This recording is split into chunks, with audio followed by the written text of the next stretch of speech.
Today's episode is a heartfelt exploration of what it means to let go of expectations, control, and the picture of how caregiving should look, and instead embrace acceptance, healing, and purpose. So stay tuned and we'll get into it.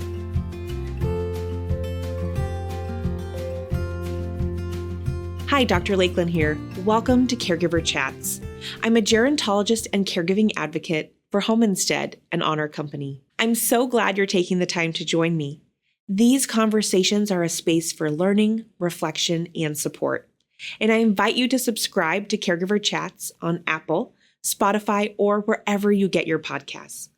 And don't forget, I love hearing from you. You can email me anytime at caregiverchats@homeinsteadinc.com.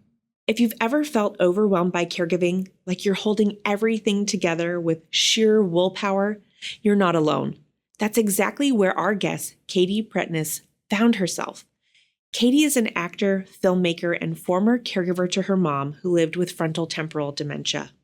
While raising 4 kids and running a business, she also navigated the emotional and logistical weight of caregiving. Katie's story is honest, raw, and incredibly moving. And now she's channeling her experience into a powerful new film called Wake Up Maggie, a tribute to her mom and to the unseen heroes walking the caregiving journey every day. In this conversation, Katie shares how she moved from the need to control every aspect of care to a deeper, more peaceful place of acceptance, and how this shift helped her reconnect with herself and her purpose. Hi, Katie. Thank you so much for joining me. I cannot wait for our conversation today. Thank you, Lakelyn. I'm so glad to be here. Oh, the pleasure is truly mine. Well, I think it would be great to really start by having you tell a little bit about your story, caring for your mom and your caregiving journey, and just so our listeners can get to know you a bit. Sure. Okay. So my mom, Maggie, about 16 years ago, we started, well, actually way before that, maybe 18, 20 years before that, we were seeing some things happening with mom that felt concerning.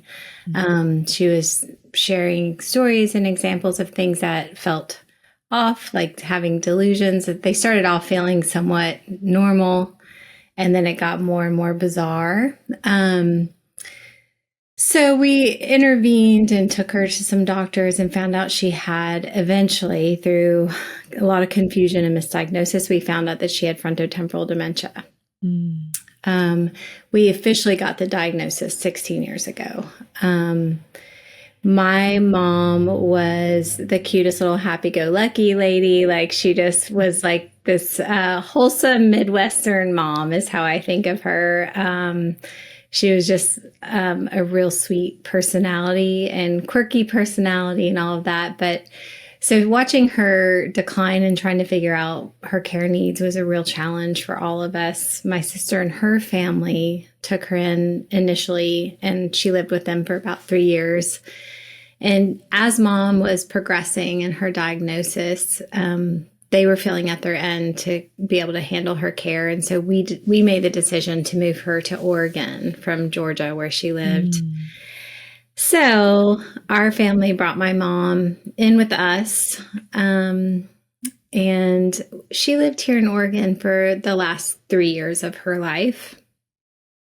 And we lost her about 9 years ago to her FTD diagnosis. So I was at a stage in my life where my children were very young.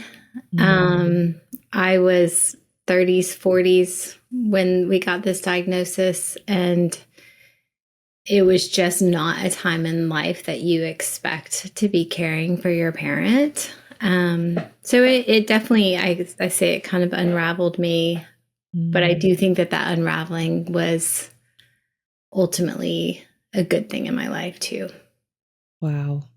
Yeah, that sandwich generation. That keeps coming up time and time again on our podcast is, people going through that experience, and it's not how you planned things. And so maybe would you mind just sharing a little bit more about balancing that, raising your kids. And I know you have 4 children because we talked about this. I'm one of 4. So 4 children while having your mom live with you. And I'm sure also that was a really hard decision for your family to move her from one state to another. And but how lucky for her to have, wonderful family daughters in her life to step up and provide the care.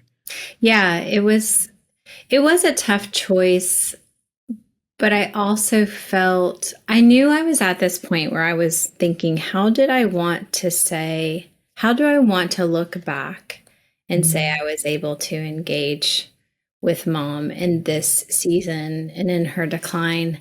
And I knew that I wanted to be present. I was like, this is so hard. I don't know how to handle it. I'm terrible with all the logistics with finances and medical care, and all of that overwhelms me so much. But I felt like being present is something I can do. I can give that. So it was more of this is ultimately who I want to be, is by having her come and live with us. Now, being a child of 4, there is a level of chaos in families that are that large. No, not at all. And I thought, sometimes I think as a mom of 4, that it's like, oh, well, whatever, throw it in. We're not going to even hardly notice because it's already crazy. But I think the hardest thing is that mom's needs were more involved, and she was more progressed than I realized when she moved in. Right away, she was experiencing incontinence. She was having a lot of wandering behaviors. She was having no compulsion control with eating and drinking. And so that was really challenging to manage. And my kids were spread through young elementary and middle school. Wow. And so, it was just easy to think, looking back, I don't know that I engaged them enough in the processing of what was going on. You kind of just think I can be a mom to them, and then I can take care of my mom, and but they were absorbing a lot. I was seeing a poem or a paper that one of my kids would write about Mamie, what they called mom. And I thought, oh, wow, they're processing this deeply at their age. So it just felt like more chaos, to be honest. I look back and I'm like, I don't know I don't have advice for people that are in that stage, and not to be, disappointing, or not to say it's overly despairing, but I just felt like I was coping. I don't feel like I had any magic recipe. I was just trying to make ends meet and deal with the most urgent thing at the point that I was in. Yeah. Wow. What, well, thank you for your honesty and just being so open and raw, and I just, to balance both of those, roles and to just kind of take it day by day. That's what I hear a lot of caregivers say. And then once they're kind of past their caregiving journey, or at the end of it, they're able to kind of reflect back and kind of see where maybe they felt like they fell short. But I think in the moment, it's important to remind caregivers you're doing the best you can with your situation that you're in. And so don't be too hard on yourself, because for so many, you've never navigated this situation before. You've never had to care for your parent. And so just give yourself some grace, because you're doing the best you can. That is such a good word. I mean, honestly, I struggled with so much guilt in the process. And I look back and I think guilt does not serve any of us. It's guilt is just, it isolates you and puts you in this shame place or whatever. I look back now and I think, wow, you were handling so much. I'm able to be so much more gentle in perspective now, looking back.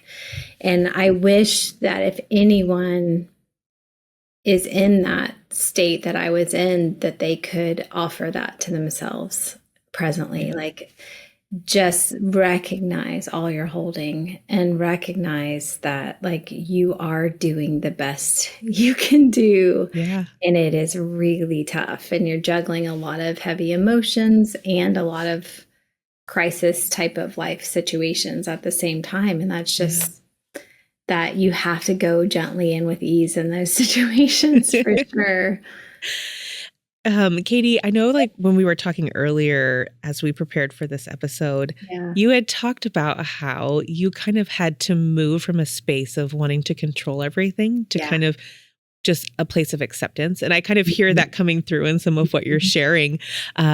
So could you talk a little bit about that? Was there like a pivotal moment, or was it just kind of gradually over time you realized, I've got to let go of some of this control and I've got to move towards just accepting? And I love how you said, you wanted to be present. And so maybe that's part of that whole kind of journey of moving from control to acceptance, but would love to hear more about that from you. That is such the lifelong practice, right? Yes. From control to acceptance is such a huge, it is a practice. Yes. Okay. When I look back on my life caring for mom, I think about control. It came out in a lot of different ways. One is in resistance of thinking like resistance can look like denial, like trying to pretend what is true doesn't exist. It can be refusing to look at it. And I had a very visceral moment. It's wild how these things kind of like switch in our brains. But I remember standing in my living room, like I felt like I could tear a wall down, just so angry and overwhelmed and grief filled and all of that. And I remember just a feeling in my body, like tightening, like, which is also control and resistance. I was tight. And I remember thinking, I don't want this. I don't want this. I don't want this. And in repeating that in my mind, I came to this moment of, well, what are you going to do about it? Okay. Like you don't want it, but you can't do anything to change it. And so it was just this like huge light bulb of like, I have zero control over my mom's diagnosis. I have zero control over her decline. I have zero control over this road that we've found ourselves on.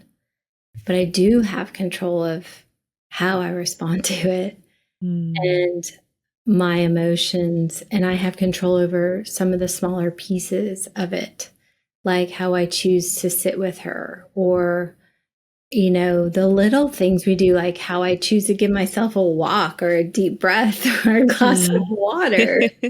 Like those things feel so minuscule, but I think learning to channel my energy into the things I actually could control was like an empowering practice, but also like a form of acceptance too.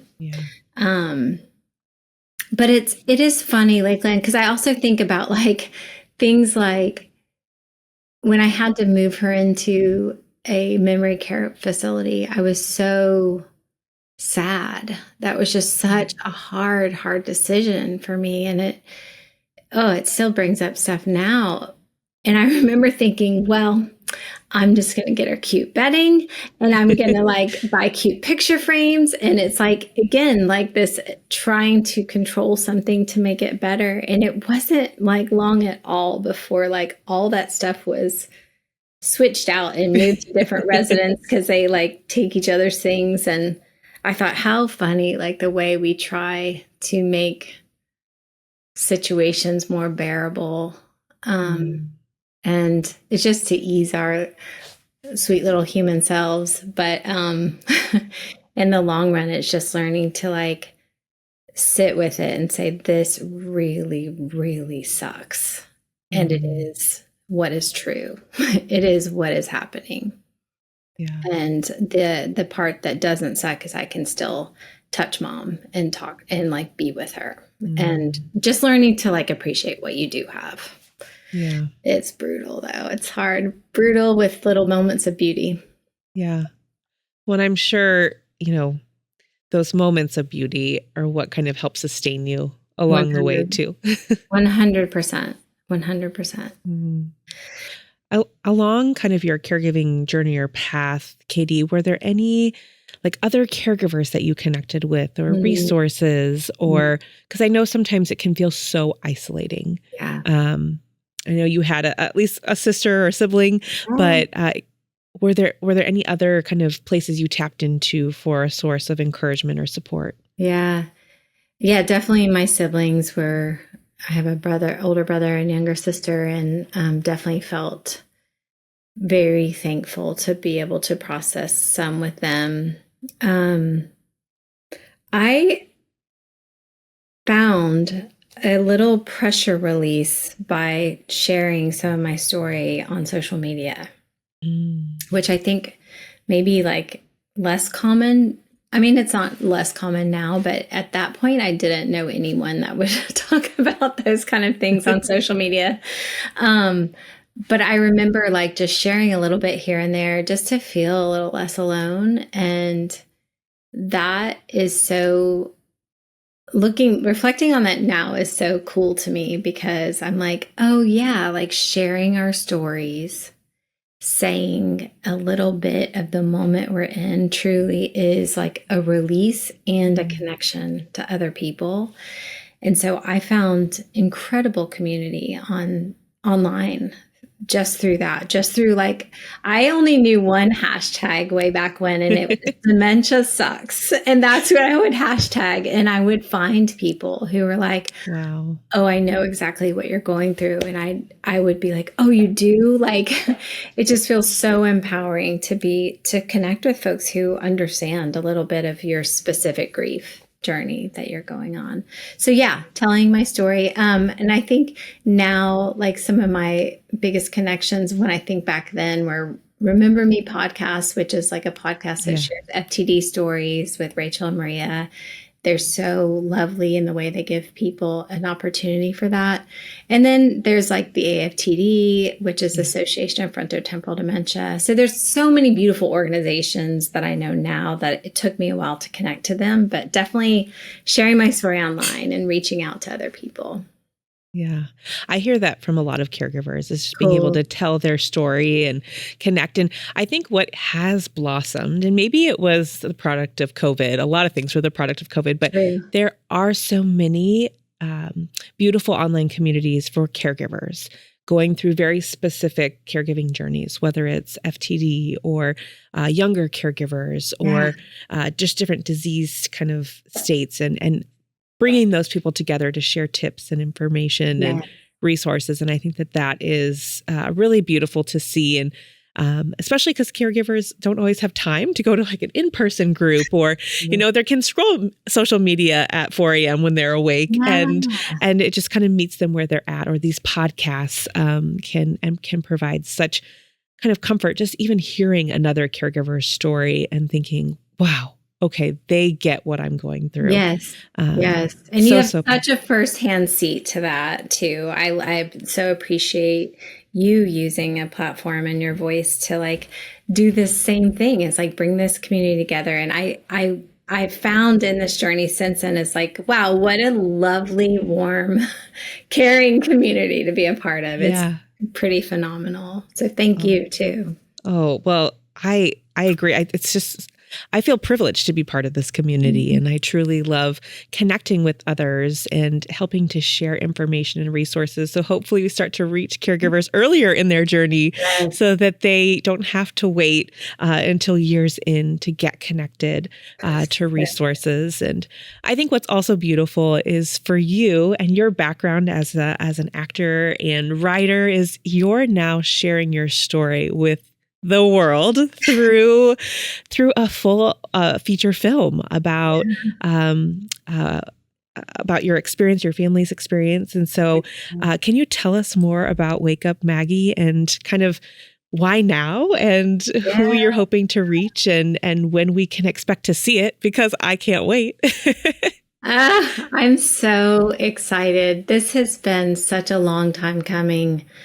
Um, I made a short film in 2020, and it was a short film to explore those early signs of decline that you witness in someone you love, and the confusion that brings up, and like the difficulty of knowing like how to help and what to do first. um, and that film really touched a nerve. And it also connected me even deeper to this community that we're talking about, which was such a beautiful thing. It was unexpected for me. And since then, as I've grown my career and deepened my work as a filmmaker, I've thought I really want to do something with a bigger reach for this community and this topic. And as I've spent more time like healing and unraveling from all of that time of caregiving and like grieving my mom's death and all of that, I think it's just made me want to highlight that journey. I call Wake Up Maggie, which is obviously named after my mom, Maggie. I call it a coming of middle age film. And the reason I love a coming of age film, I think they're so fun. I love that genre. And I think there's this like second coming of age that happens for folks. It's almost like a second puberty that some of us go through. And sometimes that coming of middle age can happen when you're 19. If you like go through a big grief or a big life change, sometimes it happens when we're 60. I don't know. It's not about an age. It's about facing life's difficulty in a way that strips you of all the pretense and maybe of all the efforting of the way we want to be, and it gets you down to this raw place of I know who I want to be and I know what I want to spend my time on. That's how it was for me with losing mom. Is I was like, I want to live. I want to feel alive. I want to do things that make me feel the most alive. So a lot of times I think about, well, does it scare me a little bit? Yeah. Does it make me feel alive? And then I say, let's go then. So Wake Up Maggie is a coming of middle age film, and it's really highlighting Maggie's journey as a caregiver coming from control to acceptance. So it's exactly what we're talking about. It's not based on my life. I mean, it's loosely based on my experience with my mom. It's very much based in truth, but it's like a parallel story. It's like a different story in different contexts, but the same experiences and knowing of what I've been through. Wow. I'm so excited about it. Oh, I'm excited too. I love how you talk about like that second coming of age. And I think because, not to get too gerontology on everyone, but we're living longer and we are living longer than ever before. And so people are kind of reinventing themselves or having to overcome some major life circumstances and really getting the opportunity to have kind of those, I won't call them second chances, but, just a rediscovery of who they want to be for the second half of their life, or that however long that period is for that person. And so I think I think it's going to be so relatable to people because of that. And also because so many more people are finding themselves in the role of a caregiver throughout their life course. And so very excited to see this film take shape. Yeah. I should share too that I want this movie is for everyone. It's for anyone to watch because it's a good, heart-filled, make you cry, make you laugh journey that we'll go on together. But specifically, I believe caregivers will watch it, and really my goal is that they feel seen. And that they feel a little bit of hope and healing because of that. It's such an invisible role that so many of us have, and I want to bring attention to it. And the other thing I want to share is that we're starting production mid-September of 2025, and we hope to be releasing about the same time in 2026. So that is so exciting. yes, Fast forward a year from now, and we'll all be going to see Wake Up Maggie. Oh I can't my wait. gosh. It's crazy. It's so exciting. Oh, I bet. Well, I don't know much about the film industry. My sister is an actress, so I get like a little glimpse through her. But I just forget sometimes the process that it takes to make a film. Because, if you're the viewer, you go and you sit for your hour and a half, 2 hours, and you get to enjoy it. But there's so much that goes into it. And in your case, so much of it is so heartfelt and just so...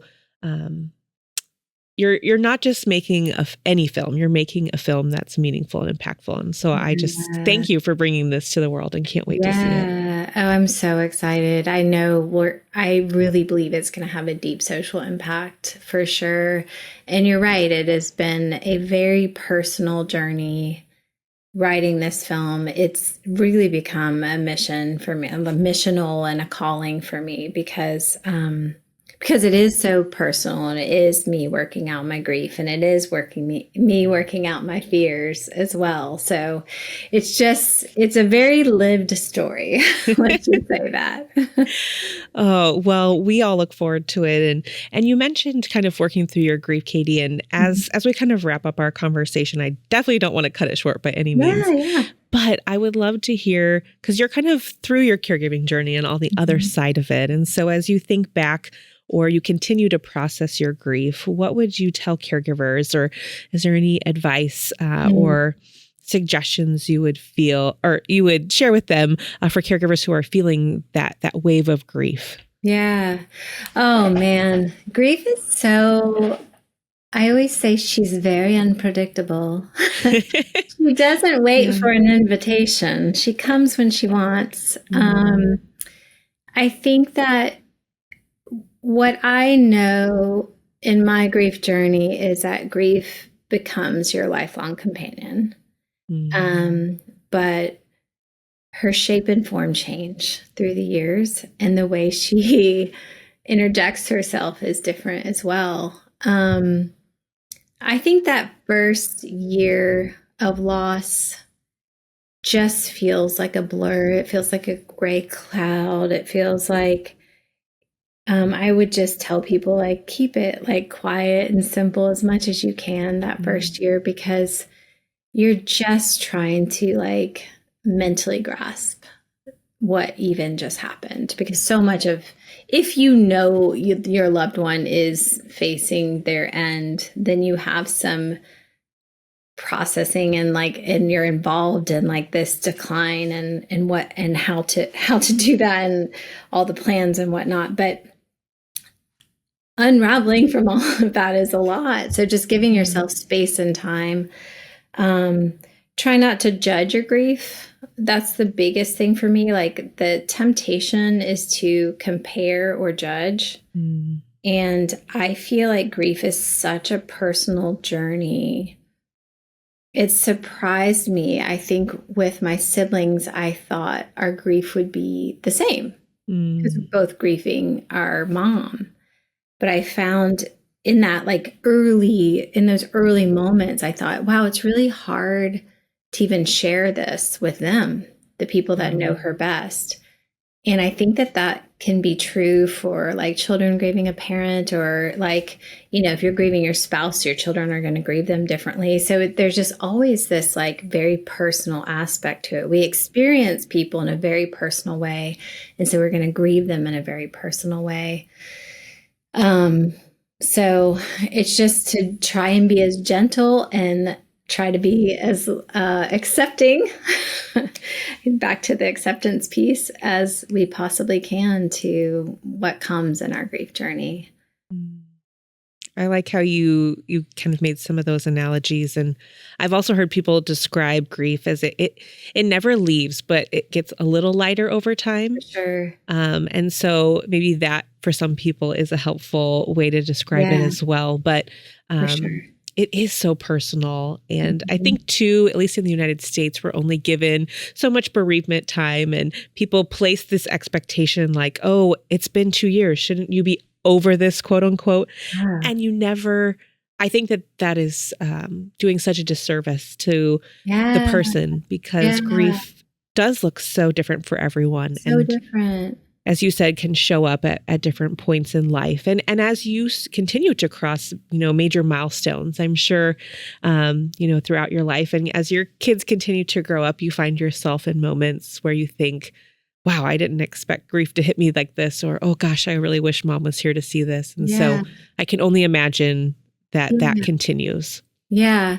And you're so true. It's like the grief does lessen. I don't know if we just get more comfortable with our companion, but it's like there's this less, like it feels like the highs and lows are less. I think that the other thing that I really love is like to your point about our culture, we don't really have like grief rituals, or we don't really allow people to grieve in our culture. But there are things I've seen friends kind of develop their own little rituals for ways to honor the people they love and ways to like involve them back into their life. And I think that that's something really beautiful that people can kind of lean into as a way to experience and express grief and loss, and also show love for who they're missing. Absolutely. Absolutely. Well, Katie, I just want to thank you so much for coming on and chatting with me today, and just sharing such a personal journey, and then also for creating this film and sharing it with the world. And we'll be following your production, and we'll include links in the show notes so people can follow your work, your website, your Instagram, which is so fun because you're kind of doing some behind the scenes look at the movie. So if you want a sneak peek, in addition to the timeline behind her, go check out her social media page. But Katie, just so grateful for your time today and for sharing with us, and for all you continue to do to raise up caregivers along their journeys. Thank you so much for having me, Lakelyn. It's an honor to be with you, and also to be with all the listeners and everyone. But I just feel grateful to be a part of such a rich community, and hoping to give back in a big way with Wake Up Maggie. Oh, I have no doubt. It totally will. It will give back in a big way. So Thank you, Katie. We'll talk to you again soon. Thanks so much for having me. A heartfelt thank you to Katie Prentiss for joining me today and sharing such a deeply personal and meaningful story. Her journey from control to acceptance is one that so many caregivers can relate to. And her courage in turning that experience into a creative offering for others is truly inspiring.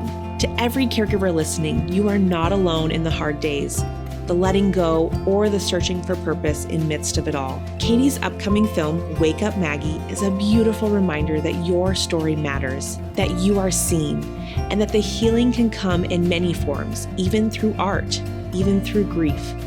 I cannot wait to follow the film's progress. If today's conversation resonated with you, I encourage you to subscribe to Caregiver Chats wherever you get your podcasts. Share this episode with fellow caregivers who might need a little encouragement today. And as always, I love hearing from you, your thoughts, stories, ideas for future topics. You can reach me anytime at caregiverchats@homeinsteadinc.com. Thank you so much for listening, and please remember to take good care of yourself while you care for others. Caregiver Chats is brought to you by Home Instead. If you're looking for in-home care to support you on your caregiving journey, please visit homeinstead.com to learn more.